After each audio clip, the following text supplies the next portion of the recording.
this is when we have to talk about electrolyte balance and where these ions are found in the cells. Are they found in a higher concentration inside or outside of a cell?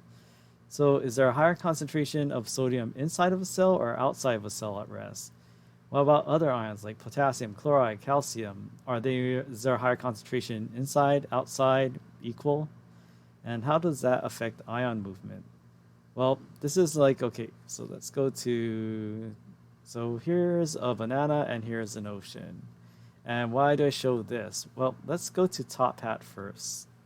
And this might seem weird, this next set of questions, but there is a method behind the madness.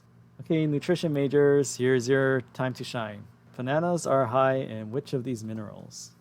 Okay, let's see what people said. And most of you said they're high in potassium, and most of you are correct. So yeah, the bananas are high in potassium. And then next question. Now let's talk about diffusion. 50-50 if you have no idea, but you should have an idea. Again, this is where I talk about, is exam 3 cumulative? Not necessarily, but you can't forget about your knowledge from previous chapters. Okay, let's see what people said. Most of you said high to low, and most of you are correct. Again, this is my general rule of a lot of physiology. Things like diffusion, concentration gradients, pressure. Things tend to move from high to low concentrations. Things tend to go from high to low energy.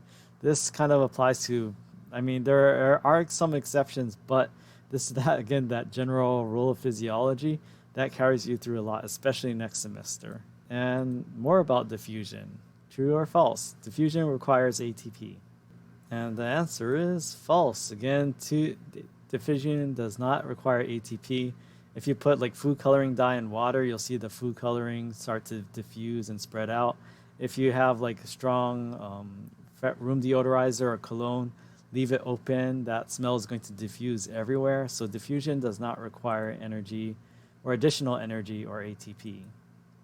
Now, diffusion is a form of blank transport. Okay, so diffusion is a form of passive transport. It does not require additional energy.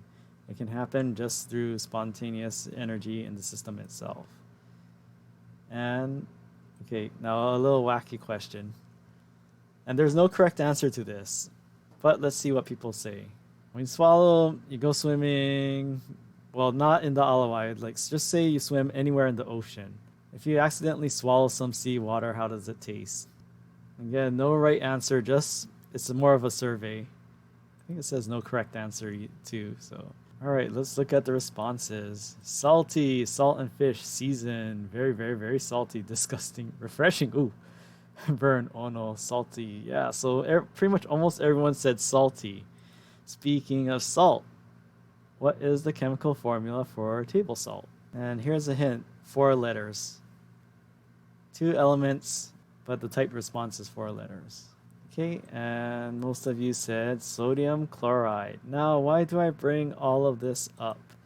Well, again, this mnemonic doesn't work if you don't understand all of this. But here's what we have. So remember, as a lot of you, I think 98 something, around 98% of you said, here's the banana. So the banana is representing a cell. Now the ocean is representing, and remember, bananas are high in potassium. Your cells also have a higher concentration of potassium at rest compared to its environment.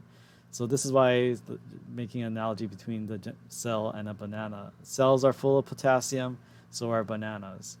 Now this ocean that the banana is floating in, this is the extracellular fluid. So remember, there's more potassium in the cell than in the extracellular fluid. Now remember, when you swallow ocean water, it's very salty, right? And what's the chemical formula for table salt? Sodium chloride. There's a lot of sodium chloride in the ocean. Therefore, there's more sodium, and this analogy also extends further. At a cell at rest, there's more sodium chloride in the extracellular fluid surrounding a cell than there is inside of a cell. So you have more sodium chloride in the environment. Now, things that you have a lot of seashells in the ocean. So things that seashells, the typical, one of the major compounds found in seashells is calcium carbonate. So these are like the skeletons of all these sea creatures right here. has a lot of calcium, just like your bone has. So there's more sodium, more chloride, and more calcium at higher concentrations in the extracellular fluid than inside the cell. But the cell has more potassium than the extracellular fluid that surrounds it. So that's why I asked all those questions. And if you get this mnemonic, you know where you find more sodium, more chloride, more potassium, and more calcium. Is it more inside the cell or outside the cell? Know this mnemonic, and you already got all four.